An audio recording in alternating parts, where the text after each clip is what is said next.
బాబాయ్ పెళ్లి కూతురు ఎర్రటి యాపిల్ కలర్లా నిగనిగలాడిపోతూ తెగ నచ్చేసింది బాబాయ్.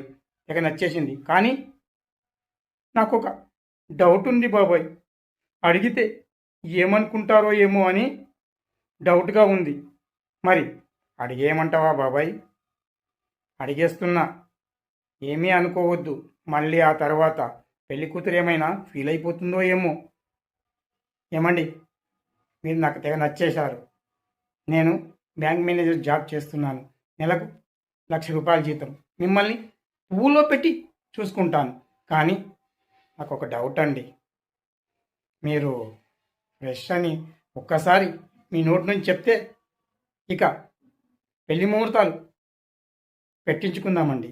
ఆ ఒక్క డౌట్ తీరిపోయిందనుకో, చాలు, మీరు ఫ్రెషే అని చెప్పేశారు.